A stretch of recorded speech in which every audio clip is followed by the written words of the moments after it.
Assalomu alaykum. Farzandlaringizni hisoblab chiqdim. O'g'ilchangiz 2000-yil ekan.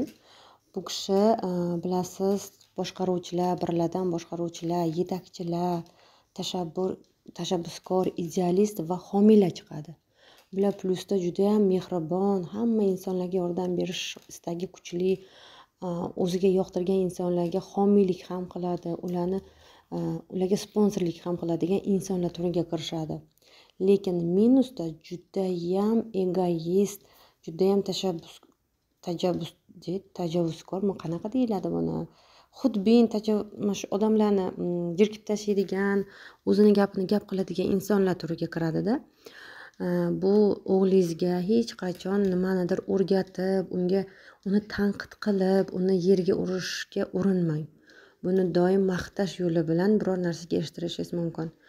O'g'lingizni davlat ishiga boshqaruvchilik, insonlarning qo'lida boshqaruvchilik xususiyati juda ham katta. Shuning uchun o'qitmoqchi bo'lsangiz, bemalol davlat ishida o'qitishingiz mumkin. Maslahatim menimcha shu samgasi tomonlarda, chunki ikkinchi raqami 4 bo'lganligi uchun shu dizaynerlik sohasida boshqaruvchilar qanaqa bo'ladi? Menimcha mana shu uylarni chizadigan proyekt uylarni chizadiganlarni xo'jayini qilsangiz ham bo'ladi, chunki bular birovni qo'lida ishlashi juda ham qiyin. Ishlasa ham o'zini topolmay, hayotda yo'lini topolmay yuradi. Bular yoki shofirlik qiladi yoki qanaqadir biznes ochib, biznes yo'lida ishlashi mumkin-da. Shuning uchun birovlarning qo'lida ishlash bular uchun juda ham qiyin. Tanqid qilsangiz, agar mana shunday asablarni buzgan odamlar o'ziga dushman deb biladi. Onasimi farqi yo'q. Odamlarni o'zimniki begonaga ajratadi-da. Shuning uchun o'ziniki deb bilgan insonlarni anaqa juda ham yaxshi, hamma tomonlama yordam beradi. Hamma bularga itoat qilishini xohlashadi.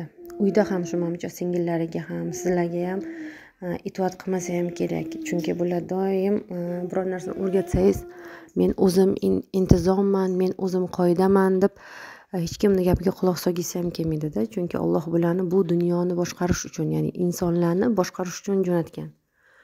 Shuning uchun ham bularning shunaqa xarakterga ega bo'lgan insonlar bo'ladi. Lekin orzusi bo'lsa, orzusiga yetish uchun yo'lida hech narsani ko'rmaydi. Ko'zi ko'r, qulog'i kar insonlar toifasiga kiradi. Siz nimanidir aytsangiz ham ha deydi, lekin baribir o'zini gapini qiladi-da. Bular bilasizmi nima qilish kerak? O'g'lingizga bularni otni ustida o'tirganday aytishadi-da, chunki bular prezidentlar, hokimlar, boshqaruvchilar-ku, o'zi bilmagan holatda hamma bularning gapini quloq solishni xohlaydi. Agar bularning gapini quloq solmasa, birlar anaqa minusga kirib qoladi, ya'ni qanaqadir azob chekishadi-da.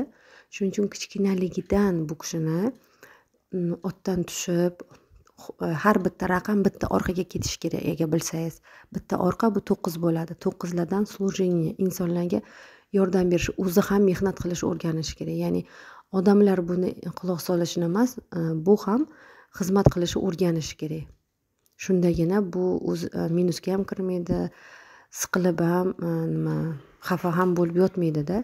Chunki bular agar shu xarakterda ketaversa, bular doim boshqaruvchi bo'lib, hammaga buyruq berib, sizni ham qiynab qo'yishi mumkin. Odamlardan halol emas, adolatli emas ajratib ham o'tirmasin. O'g'lim, bu dunyoda adolat yo'q, halollik yo'q. Hamma o'ziga yarasha o'z xarakteriga ega. Har bir inson bu dunyoda o'z vazifasi bilan kelgan. Shuning uchun qaysi insonni ko'rsang, boricha qabul qilishga harakat qil. Ularni o'zgartirishga, ularni halol bo'lishga, ularni senga bo'ysunishiga, itoat qilishiga harakat qilma. Chunki ular baribir senga itoat qilishmaydi. Agar katta lavozimda bo'lsa, to'g'ri itoat qilishadi, lekin agar past lavozimda bo'lsa, endi xotini itoat qilishi mumkin, farzandlari itoat qilishi mumkin. Даже bunaqa insonlarni buyruq beraversa, farzandlari ham yoqtirmaydi deyishganda. Bular juda ham mehribon, juda ham zo'r insonlar. Faqat mana shu egosi orqali salgina qiynalishadi, chunki bular hamma meni quloq solsin deyishadi-ku. Bularni hamma quloq solmaydi, chunki bu dunyoda hammani o'zini vazifasi bor. Hammani vazifasi bo'lgandan keyin hammaga bunga bo'ysunavermaydi-ku. Shuning uchun hozirdan farzandingizga hamma insonlarni boricha qabul qilishi, qanday bo'lsa shundayligicha va o'zi ham otdan tushib xizmat qilishni o'rgating.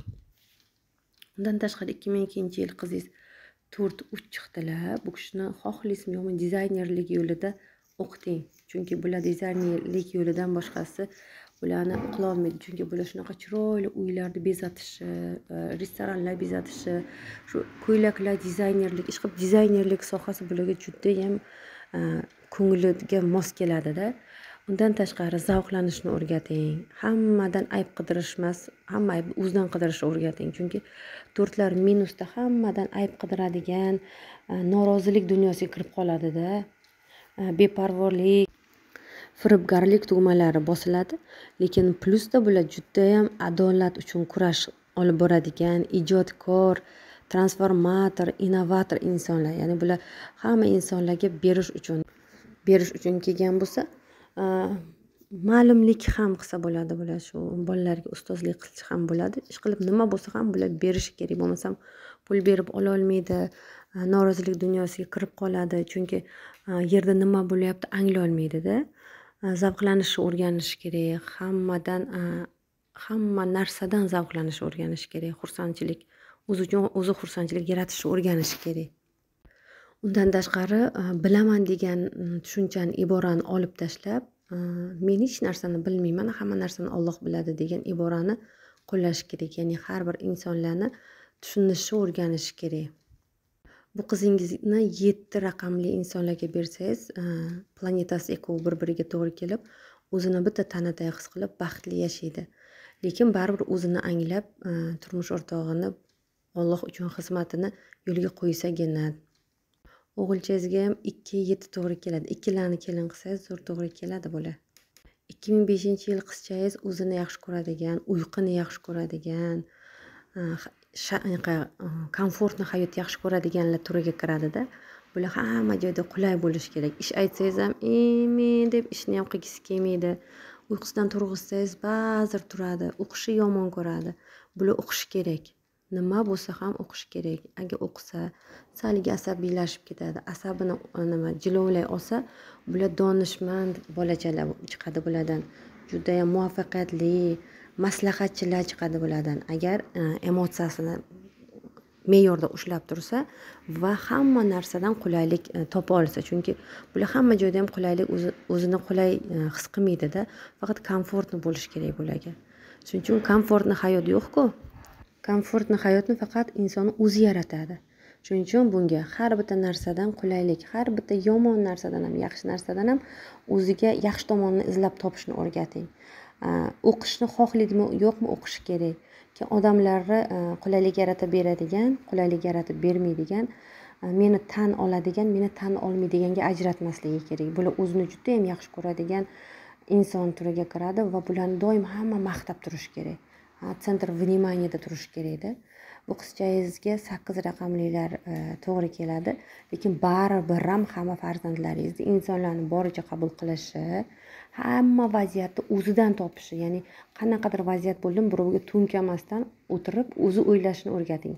Nima sababdan, qaysi harakatlarim mana shu voqeani olib keldi deb o'zidan izlashini o'rgatsangizgina bolalaringiz baxtli yashaydi. 2009-yil farzandingiz hali menimcha 14 yoshga kirmagan bo'lsa kerak. 14 yoshga kirgan bo'lsa, bularda ham bir, xuddi o'g'lingizday bir raqamli insonlar. Bular yetakchilar, tashabbuskorlik, idealist, homiy insonlar. Bu qizingizni bemalol xohlagan o'qishga qo'yishingiz mumkin. O'qishni ham yaxshi ko'radi.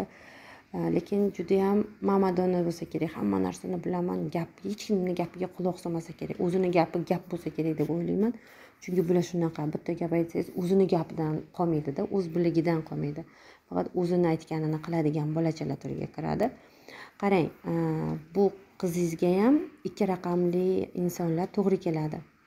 Har bitta raqamlar haqida ma'lumot to'liq YouTube kanalimizda bor. Bemalol o'tirib eshitib chiqishingiz mumkin. Birinchida turgan raqamlar hammasi 22 yoshigacha ularning egosi. Bolangiz plyusda bo'ladimi, minusda bo'ladimi, to'liq oilangizni muhiti sabab bo'ladi. Bolalaringizni hammasini plyusda qilib tarbiyalashga harakat qiling. Ikkinchi raqam 22 yoshdan keyin qo'shiladigan raqam. Ikkinchi raqamlarni ham eshitib chiqing. Bolalaringizning qobiliyatlari, ularni qaysi yo'lga yo'naltirishingiz kerak. Bolalaringiz bilan muloqot qilishingiz osonlashadi, ularni to'g'ri yo'lga yo'naltirishingiz osonlashadi. Shunday qilib, to'liq ma'lumot YouTubedan ko'rasiz. Fikrlaringizni kommentariyada qoldirishni unutmang. Siz uchun qisqagina ma'lumot mana shundan iborat edi.